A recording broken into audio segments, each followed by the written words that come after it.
Ano ang ilog ng buhay? Ang eksaktong pariralang ilog ng buhay ay hindi makikita sa Biblia.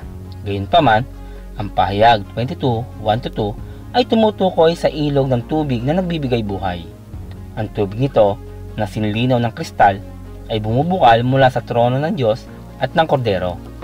Inilarawan ni Apostol Juan sa kanyang pangitain ang bagong Jerusalem, ang ilog na umaagos sa gitna ng lansangan ng lungsod. Ang tubig na buhay na tinutukoy dito ay hindi kailangang ituring na pisikal na tubig gaya ng alam natin.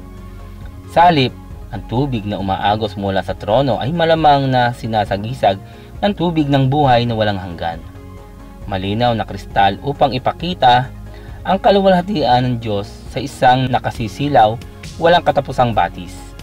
Ang katotohanan na ang batis ay nagmumula sa trono ay nagsasabi sa atin na ang buhay na walang hanggan ay dumadaloy mula sa Diyos patungo sa kanyang mga tao. Ang tubig ay isang karaniwang simbolikong representasyon ng buhay na walang hanggan sa banal na kasulatan. Tinukoy ni Isaias ang pag-igib ng tubig mula sa balon ng kaligtasan na may kagalakan, Isaias 12:3. Sinaway ng propeta sa lumang tipan na si Jeremias ang mga Israelita sa kanilang pagtalikod sa bukal na nagbibigay buhay ng Diyos at paghukay para sa kanilang sarili ng mga balon na walang laman na tubig. Jeremiah 2:13. Tinalikuran ng mga Israelita ang buhay ni Diyos na nag-iisang nagbibigay ng buhay na walang hanggan upang habulin ang mga huwad na Diyos-Diyosan, kamunduhan at mga relihiyon na kabatay sa gawa. Ganon din ang ginagawa ng mga tao ngayon. Tinatanggihan ang tubig na buhay na si Kristo lamang ang naglalaan para sa isang tuyo at maalikabok na buhay ng materialismo at pagpapakasaya sa sarili.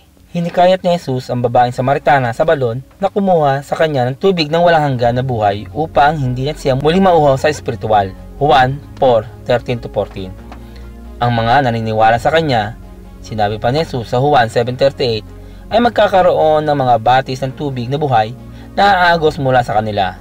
Ang tubig ay isang angkop at madaling maunawaan na simbolo para sa buhay.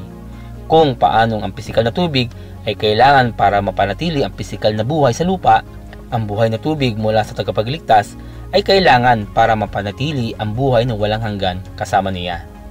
Si Jesus ay parehong tinapin ng buhay, Juan 6:35, at ang pinagmumulan ng tubig na buhay na nagpapanatili sa kanyang mga tao magpakailanman.